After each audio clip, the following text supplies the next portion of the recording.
Would you please welcome on stage Andrew Grill.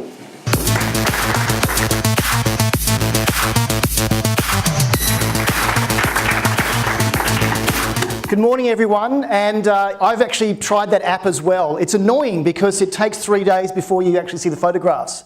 And I think if we're to talk this morning about the future, we need to remember the past, about way things that we used to do not that long ago, and I'll be giving some of those examples in a moment.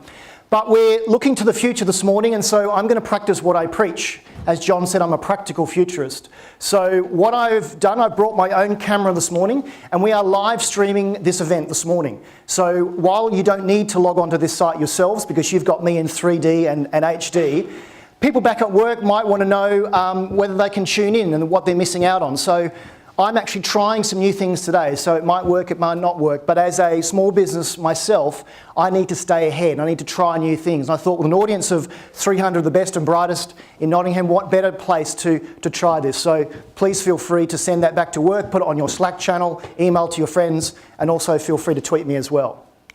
So if we're to talk about the future of digital marketing, as I said, I think we need to go back and have a bit of a rewind about the way things used to be. And for me, my marketing journey started in Adelaide, South Australia. Everyone knows where Adelaide is? There's a map there, so that helps. If that's helpful, it's got a great cricket ground where Australians and English people have played. I'm a dual citizen, so it doesn't matter who wins, I'm always in front. And I started life in Tint Street, North Adelaide, 110 Tint Street, this two-storey building here with a blue door.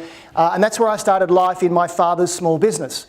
He ran an electronics company that imported and distributed electronic components. So I literally sat down every morning, every evening, and learnt what it was like to be working in a small business. And in the courtyard here, at the back was the storeroom where all the things were kept. And we actually have some archival footage here of a very early marketer, about 1969, finding his feet there, trying to work out what he was going to do later on in life. And he ended up being on stage here. Now, my father, Ron, in his business, I went back and asked him if he had any photographs of what his desk looked like. And he said, I've got one from 1970. And you'll notice some of the things there, that the tie maybe gives it away. Those in the room not sure what these things are. They're called telephones. And he had two of them because if more than one person rang, he wanted to be able to pick up the call. But if a third person rang, they didn't get through. I was talking last night to Pete on sound, and I said, Pete, do you know what this thing here is? He said, no, that's actually a calculator. It plugged into the mains. You can see it there. Very heavy duty, but no computer on his desk. Does anyone know what this is? A few people? That was my first computer, the Sinclair ZX80. I got that back in 1980, and it had 1 kilobyte of RAM, 4K of ROM, and that was a great thing to learn how to program on. And a few months ago, my daughter Madeline, who's now 11, we went to the Science Museum in London and walked past a glass case. And behind the glass case was an Apple II, which I used at school, and the Sinclair ZX80. And Madeline turned to me, she said, Daddy, isn't that the computer you talk about all the time? Yeah. But it's behind a glass case in a museum. You must be really old. Yes, Madeline, I'm really old. Anyone know what this sound is? Not so long ago, and hopefully none of you have to do it today. That's how we dialed up to the internet. And remember that noise, is it going to connect, is it going to connect? We're through, and we can then look at things very, very slowly. Well, I was online in 1983, dialing up things like this, bulletin boards, and I would leave messages, which we now call email, for my friends, and later on to see whether they'd left me a message. So I've been doing this stuff for a while. And John introduced me as the practical futurist because what I want to do is leave you with some practical tips about the near-term future. And in terms of my marketing journey, this was my website back in 2000. There's a website called archive.org. It's scraped and saved websites from the year dot, it seems. And so if you want to find out what your website or your competitor website looked like a few years ago, go to archive.org. This is the 18th of October 2000. Pretty primitive. It does what it says on the tin. In fact, the first form of a blog, I had an @forum there where I asked people their opinions. They could email me. So before we started blogging, I was doing that as well.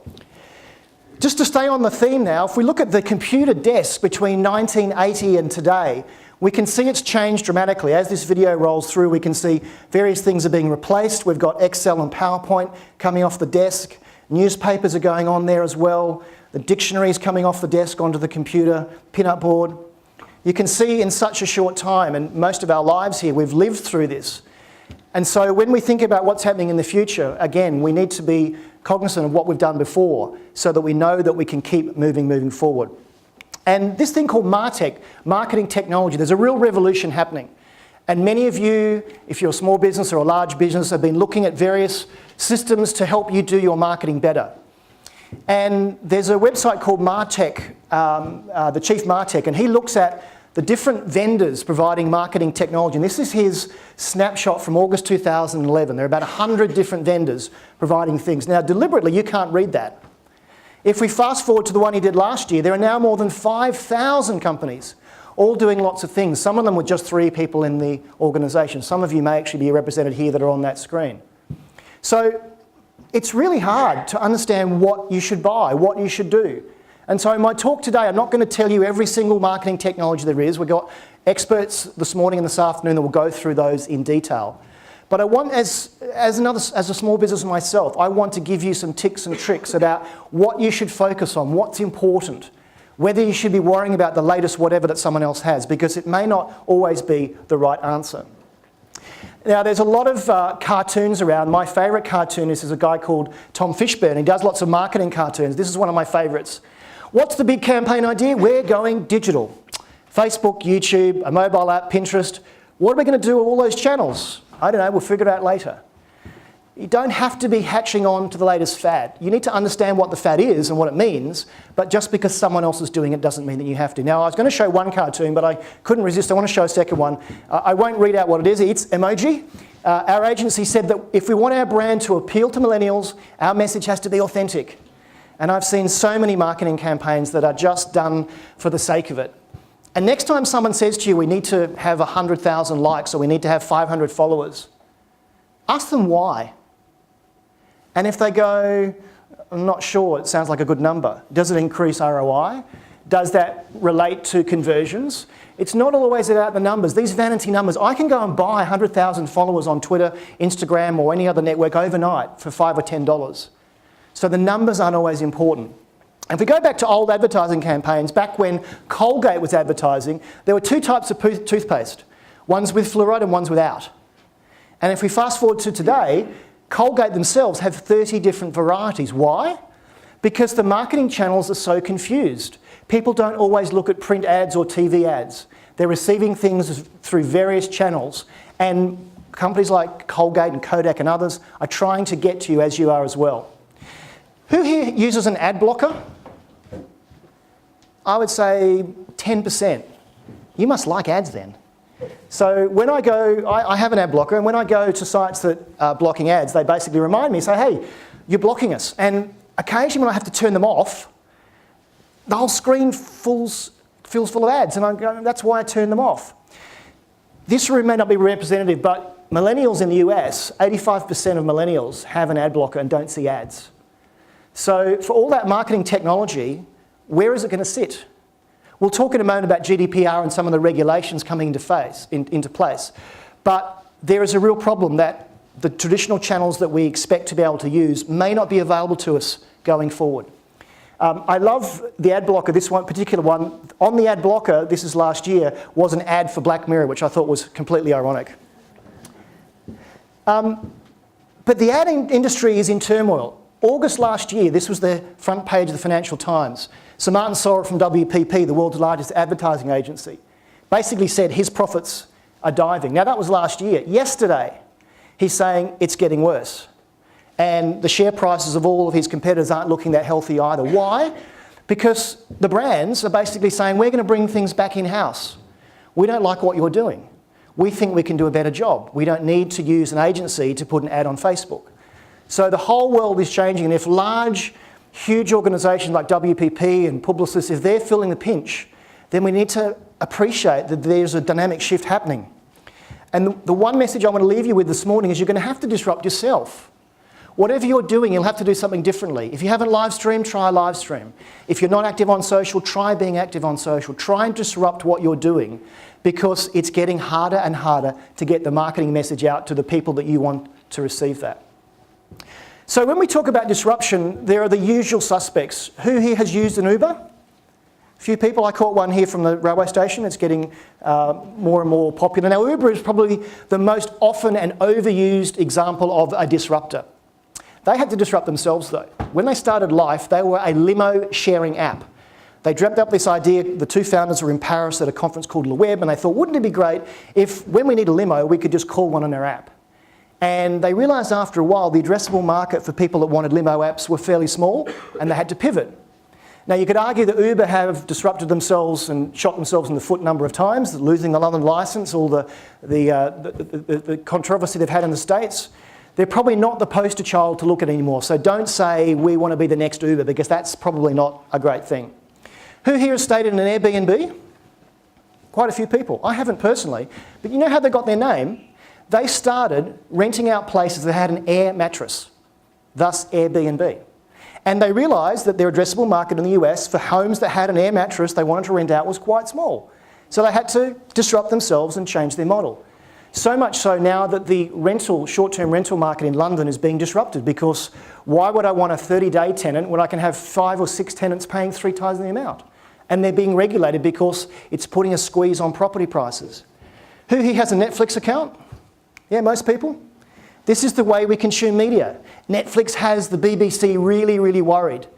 They've now had to rethink their whole streaming strategy because people are dropping £5 or £10 a month and getting pretty much any movie they want. But Netflix also had to disrupt themselves.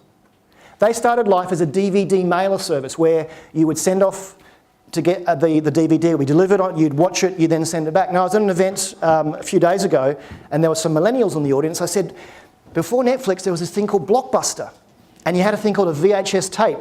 And if you came back late, you got fined. You got fined more if you didn't rewind it. And they went, rewind? What is there to rewind? So again, homage to our old ways of doing things. So Netflix had to disrupt themselves as well. But there are new disruptors. And what I want you to do is look at how the new disruptors are not just going to market, but how they're marketing to people. There's an app called Trove, T-R-O-V. It's real-time insurance. I can list all of my gadgets and I can decide to insure my bike for an afternoon or a weekend, not just for a whole year. And this is appealing to people that don't want to take out long-term insurance contracts. And so this is starting to disrupt the market. WeWork. WeWork is London's largest private office tenant. They have more space than everyone except the government. And they're disrupting the office rental and space market because they provide not just a place to work, they provide a culture. And organisations like IBM are outsourcing the whole buildings in New York to WeWork, so they get a place to work and they get the culture. And my favourite disruptor is one you probably haven't thought about as a disruptor because it's in everyone's lives, Amazon. 20 years ago, Amazon sold books online. Now, Jeff Bezos isn't just the world's richest man, he's one of the world's smartest. Because when Amazon started 20 years ago, he needed 3 things. He needed a payments platform, he needed a distribution channel, and he needed a communications channel. So UPS and FedEx were his distribution channel. Communications was the internet, that was already there, and Visa and MasterCard provided his payments platform. He didn't have to build these things, they were already there. So in your businesses, what is already there that you can leapfrog on? We heard the council this morning talking about faster internet. Back in my home country of Australia, they've just spent $43 billion on what they call the National Broadband Network, and it's a complete failure. Because the speed to the curb is not much faster than ADSL. So New Zealand, there was actually a documentary, and it's actually faster in Sydney to courier a USB stick with a gigabyte file across town than actually to send the file across town. We're in 2018, so I encourage you, if you have access to fast broadband and it's affordable, grab it. At home in London, I have 100 megabits up and down. When I go anywhere else, it feels like I'm on the dial-up because it's so slow. But why does disruption happen? When you understand why it happens, you can actually start applying your business and your principles, and you can actually be successful. Disruption happens for 3 reasons. First of all, there are high profits. So in the taxi, in the media, in the hotel industry, there are very high profits, but very high barriers to entry. In London, as you know, you've got to learn the knowledge. 3 to 4 years of driving around on a motorbike, learning every single street by heart, and then you're tested. There was a documentary about it. It's cruel. Because Uber can come in with an app and basically break the rules and say, we can do the same thing and we can actually take payment. Secondly, new technologies. The fact that I can stand outside, I can order a taxi or a parcel or a pizza to where I'm standing and pay for it, we all take for granted. But it wasn't always like that. I remember only 5 years ago, back in London, trying to hail a cab that took credit card. 1 in 10 does, and then getting in, the guy going, sorry governor, the machine's not working. It is working, you just don't want to get the credit card charge. Now, because of Uber, every black cab in London is regulated to carry a credit card machine. So what can you do to attack these high profits? And thirdly, it's consumer demands. We all expect to be able to stream a movie, to order a pizza, to order a book overnight. And when we go and do something that's a lot harder, we go back to the old ways like the Kodak camera, and we then go, why is it so hard? But we're not alone. Whole industries are being disrupted. Deloitte in Australia did a study recently, and they said, let's look at all the industries and look at what they call a short fuse big bang. Along the bottom is the fuse. How long until these industries are disrupted? And the vertical is the bang. What's the impact? Let's look at the top left, short fuse big bang. We've got real estate, ICT, media, finance, professional services, real estate. Any one of those industries represented in this room here today? Yeah. There's a problem with this graph though. It's from 2012. It's 6 years old. It's happened. You are being disrupted already, and you need to learn how to get a lot faster. So I know we're going to cover things like AI and robots, and again, the question is, do I need to invest in this stuff? I spoke to a group of managing partners of law firms in London a few weeks ago, and they're grappling with the idea of, do we need to have AI to help doing what we're doing better? It's going to cost a lot of money. And my response to them was, you don't need full AI just yet. You need machine learning, you need the ability to scan lots of documents, but the thought of investing 20 or 30 million pounds in an AI system is way off. And what I'm finding is the vendors that are selling this stuff have an expectation that law firms have 20 or 30 million spare pounds to spend. They don't. They're a partnership. So as many of you in the room are vendors and you're trying to sell into people, think about what the pain is that they're facing and understand what automation and robotics will actually bring. We know that we're in the fourth industrial revolution, and when the CEO of Deutsche Bank explains that, if you're acting like a robot, you'll be replaced like a robot, it's a bit scary. And I found the actual interview where he said this. Let's have a listen. It's quite arresting. When you said that you do have some employees now who are acting as robots, yes. How do you think the employees felt about that comment? I think they know that. And the opportunity that we always talk about internally is upskilling the job, making jobs more satisfying. People who are just mechanically moving paper and numbers around don't have a very fulfilling job. And the career prospects there are not as attractive as they would be if we were able to automate a lot of that production, and then we can add a bit of thinking and a bit of creativity to the role. How many jobs ultimately, though, do you think are at stake? It's very hard to say, and that's not avoiding the question, it genuinely is. We need to increase the number of people who face clients and counterparts and external stakeholders, and reduce the number who are focused internally, producing numbers, calculating outputs. For the whole sector, it will be a lot of people over the next 5 to 10 years. So I like John because he's a realist. It's going to happen, but it's not going to happen straight away. And so I don't expect in your businesses that robots are going to replace what you're doing just yet. But if we can look into the future and look at what the future of digital marketing looks like, we would normally employ a futurist. And my favourite futurist is Arthur C. Clarke. He was a co-writer of 2001 Space Odyssey. Everyone remember Arthur C. Clarke? Famous futurist. And back in 1974, he was interviewed by an Australian journalist, and the journalist asked, what would life be like in the year 2001? Let's see what he said. With that movie 2001, you're projecting us into the 21st century. I got along my son Jonathan, who in the year 2001 will be the same age as I am now. Maybe he will be better adjusted to this kind of world that you're trying to portray. The big difference when he grows up, in fact, if we want to wait for the year 2001, is that he will have in his own house, not a computer as big as this, but at least a console through which he can talk to his tiny little computer, get all the information he needs for his everyday life, his bank statements, his theatre reservations, all the information you need in the course of living in a complex modern society. This will be in a compact form in his own house. He'll have a television screen like these here, and a keyboard, and he'll talk to the computer, get information from it, and he'll take it as much for granted as we take the telephone. I wonder what sort of a life would be like in social terms. If our whole life is built around the computer, we become a computer-dependent society and computer-dependent individuals. In some ways, but they'll also enrich our society because it'll make it possible for us to live anywhere we like. Any businessman and executive could live almost anywhere on earth and still do his business through a device like this.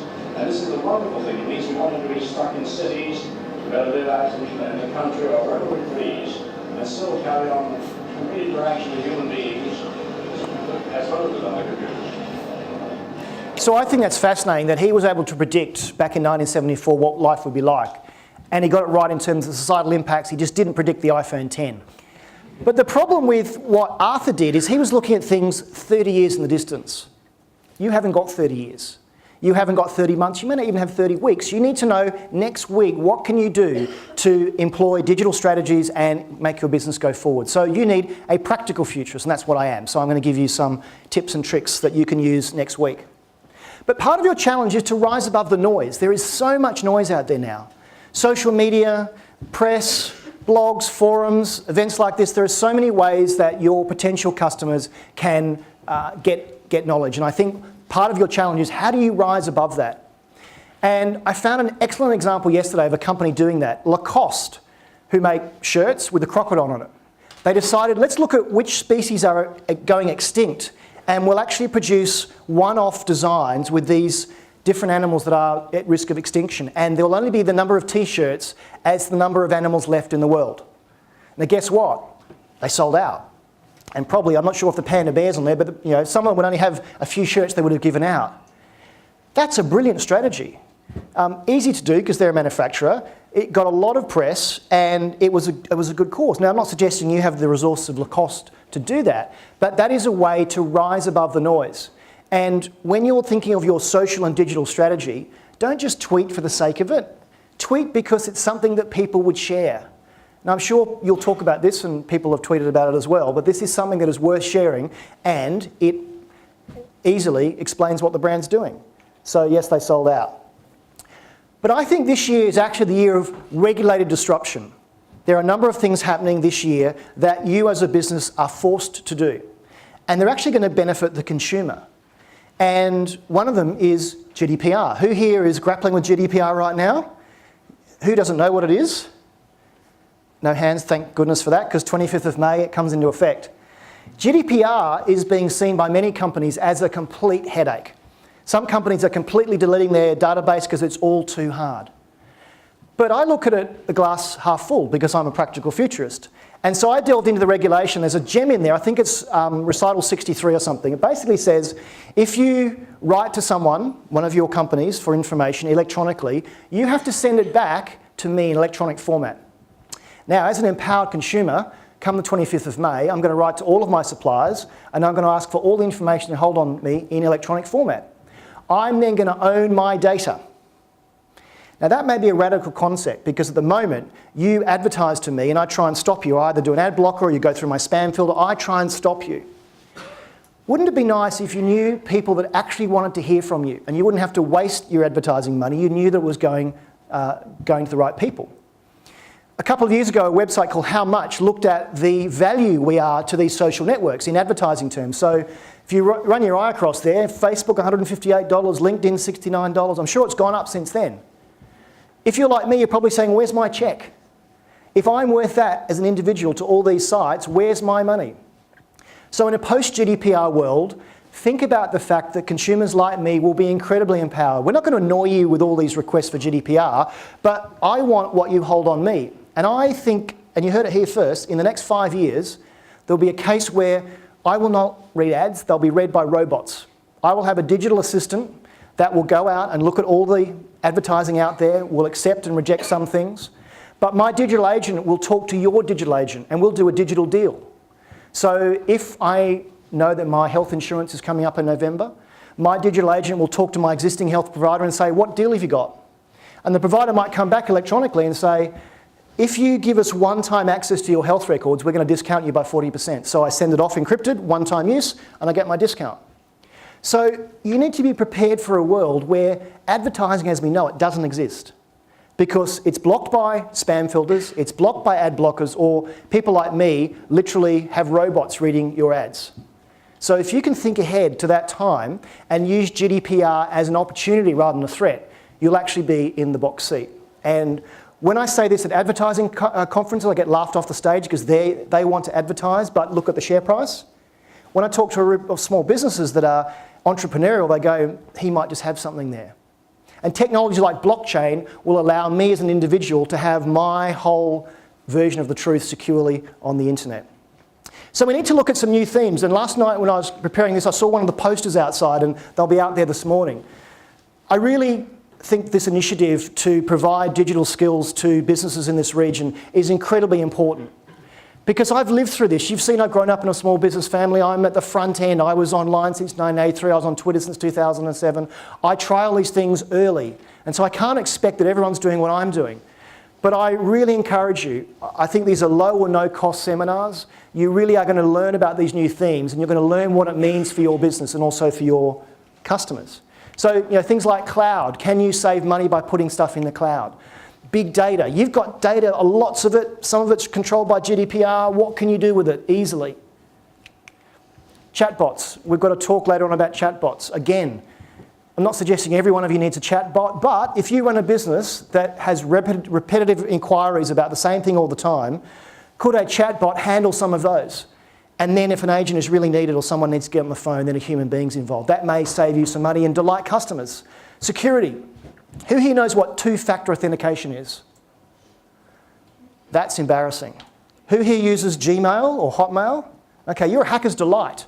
Let me explain what two-factor is.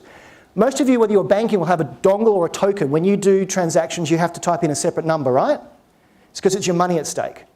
What about if I tell you that hackers love Hotmail and Gmail because once they're in, because your password's not secure, or they guess it, and you've got that spreadsheet with all the passwords for the company on there, hackers love that because then they're in. And so the last mile of security for small businesses has got to be employees. So I have two-factor turned on everything that I can have it turned on for. It means it's another 4 or 5 seconds when I log into something, but it's a bit like having my bike here and the next bike being chained up. Which one are you going to steal?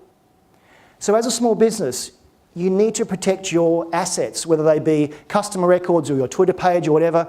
All of the social networks have two-factor authentication. If someone hacked your Twitter account, it would be nasty and horrible to get it back again. But if you leave it open by not having that level of security. So that's just an awareness. I hope I scared some of you. It was designed to scare you because I got scared when I realised a few years ago what I was putting myself open for. Video. I'm doing a video this morning. There are, I think Sky's here talking about TV later on. Try these new technologies because you need to rise above this noise. You need to do something different. So your competitor is just doing the boring old website, but you've got weekly thought leadership pieces, you've got an insight behind the scenes, you've got employee testimonials. That's where you're going to rise above the noise. Social and CRM. Do you have an effective customer relationship management system that's tied into your marketing and everything else? Do you know what your customers do? And finally, advocacy. I'll talk about this a bit later. Your own staff and you can be advocates on social to rise above that noise and be very, very different. So website. You've all got a website, but think about what does it do? Get your friends and family to go and visit it and try and buy something from it. And if it's painful, then that should be some very, very cheap feedback. I mentioned CRM. You should have a CRM strategy. How do you keep customer records? In the age of GDPR, you will need it. You'll need to know you've got consent and whether you've just marketed to someone. I hate going on websites where I've just bought something. I'll single out John Lewis because it's happened to me. I've just bought something. Then it keeps retargeting me the same thing. I've just bought it. This is dumb targeting.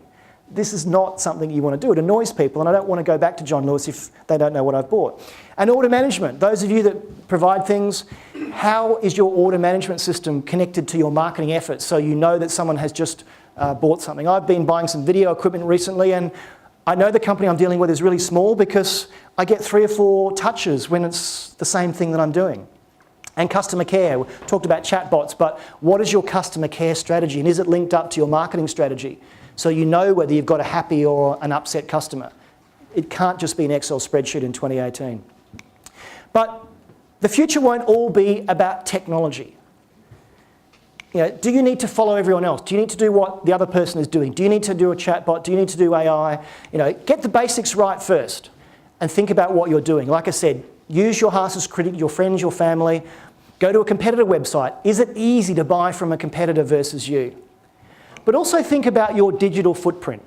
And when I mean your digital footprint, it's what the world sees about you and your organisation. Who here has Googled themselves recently?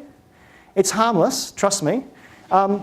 I did it this morning for the purposes of this, and it's also International Women's Day today, so congratulations. I hope everyone's enjoying International Women's Day. That's the front page of Google. What you do is you basically go into incognito mode. This is in Chrome. The reason being, if you are logged into Google or Facebook, into Firefox as you, then the search results are going to be skewed against what Google thinks about you. So in Firefox, I think it's called privacy mode. In Google, it's called incognito mode. You'll know because it'll be the black page. This is then setting up your browser to look like a new customer who's never been on your website before. And you'll know that you're not logged in because you won't see your little face up the top.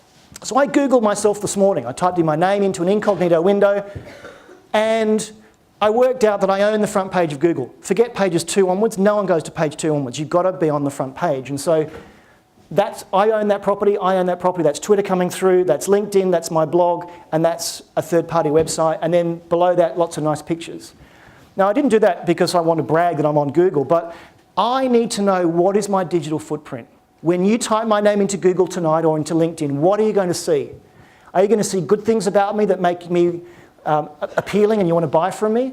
Or are you going to see competitive things? So for you personally and for your organisation, you should regularly look at what is your digital footprint. Secondly, how easy is it to buy from you? If you have telephone ordering or you've got online e-commerce, do you occasionally become a mystery shopper and see how hard it is? I recently spoke to a very large telecommunications organisation. I won't mention them, but this was an internal function and they provided cloud services. And they were a bit worried because the companies around this organisation can also buy from competitors. They can go to Amazon Web Services. And I thought I was being, fairly obvious. I said, how long does it take to buy a cloud service from you? And they said, it's about a month. And I said, I can go to Amazon and do it in half a morning. And they said, yeah, we know. So go and try competitor services. See how easy it is to buy and get customer service from them. They're doing it to you. Years ago in Australia, I ran a commercial property website and we were buying Google AdWords and I had a $2,000 budget. And my competitor was doing the same thing and we kept clicking on each other's ads. And by day 2, we'd exhausted it. And I rang him up and said, Glenn, can we have a truce? You cost me $2,000 a month. Okay, we'll have a truce. So, people do this. But are you curious about digital? Clearly you are because you're here today. And those of your colleagues that are not will want to know what you learnt. But do you lean forward when digital is spoken about? My mantra has always been to get digital, you've got to be digital. You've got to play with things. So I'm playing with live streaming. I've played with IoT. I've played with cloud. I've built my own website. You should try these things, then you will personally understand how easy or hard they are. Now, get your phones out, because my next slide I call the scary slide, and this is my most photographed slide at all my conferences. On this screen is jargon and terminology that will impact your businesses now or in the next 2 years. And if you don't know what all these terms mean, I've chosen some easy and some hard ones. You can see 2FA up there. You tick that one off now. If you don't know what these mean, I don't want a show of hands. I want you to go home tonight, go to Wikipedia, do some research, work out what these things mean, and then work out what they mean for your business, and then do some investigation. So my little rant about 2FA, I put that up there because I want small business to know that you're at risk. And if you're at risk, then your customers are at risk. So that's my scary slide. But these slides will be available and you can come and see me after. Quick wins. I want to give you some things you can take away and do tomorrow, next week. First of all, some innovation. I'm sure people in this room, there are companies of all different sizes, sole traders through to 10, 50, I don't know how many people in them. You can actually have small innovation teams, and I give the same talk to large corporates. They need to think small, and if you're going to drum up a new product or a service, have a really active and agile way of doing it. Who here uses a collaboration tool like Slack or Chatter or Yammer? A few people. If you have a small office and it's just you, clearly you don't need to talk to yourself, but no matter the size of the organisation, these collaborative tools, essentially social networks inside the organisation, can be incredibly powerful. And the one that is most attuned to small business is Slack, S-L-A-C-K, slack.com. It's a free version, and it basically is an online social network for your organisation, but it also allows you to co-opt in business partners, customers, have different groups, and it becomes a kind of a talk track.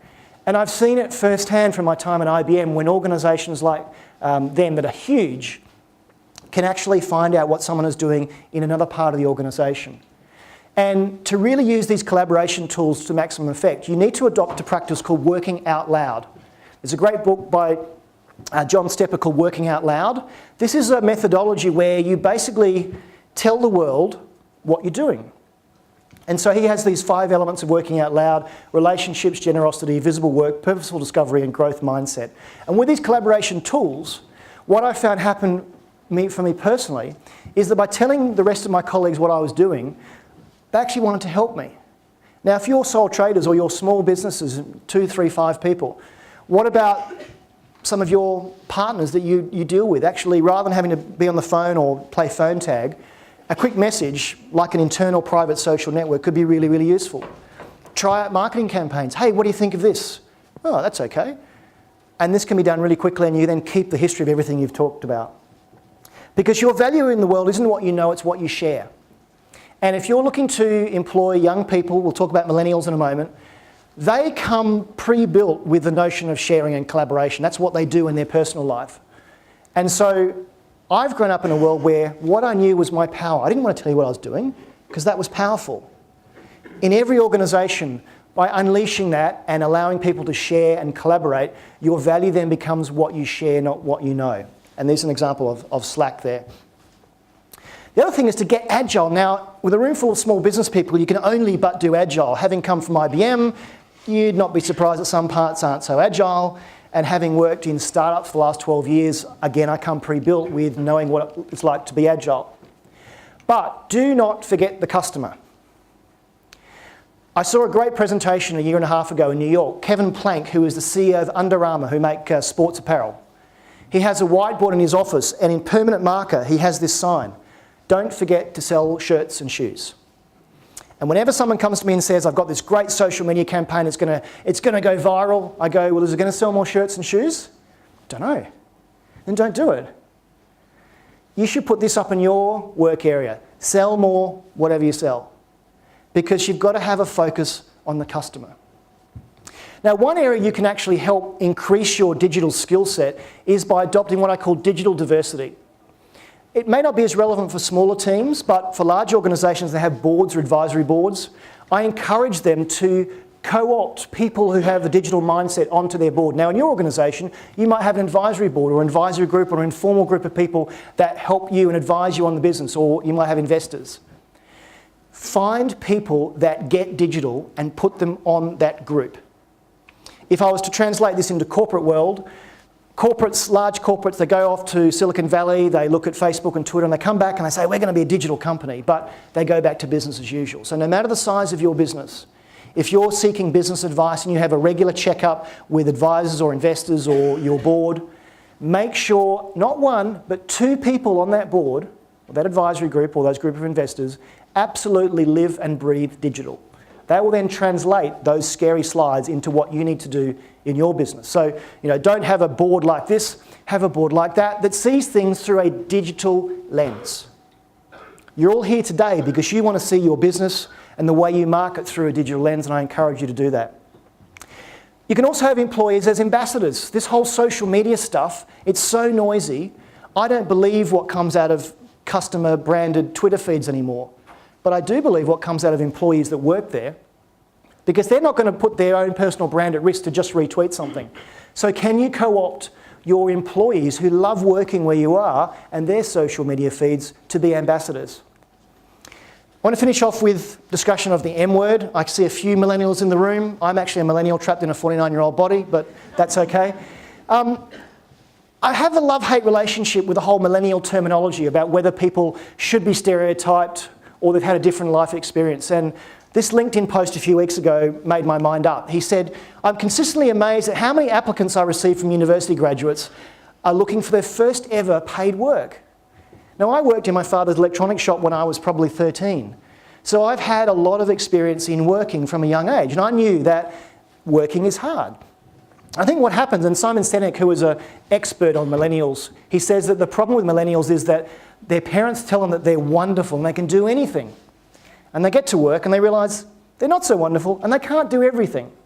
So you need to recognise that you've got two tribes in your organisation. The first tribe are what I call going digital, and a lot of you are represented here today. You know how to manage things, you know how to get things done, but your digital skills are still developing. On the other side are the born digital. They're born with the iPhone in the mouth, they live and breathe digital, but they haven't got the experience to work at those top levels. The two tribes need each other. And if you recognise those two tribes in your organisation, you'll be very successful. So, some things for next week. Look at my scary slide and do some research. Turn on two-factor authentication. And think about the tools and toys that you're going to look at and you're going to play with that I've mentioned in my talk today and you'll hear later today. And understand what they mean for you personally. Because I want you to disrupt or you'll be disrupted. Thank you very much.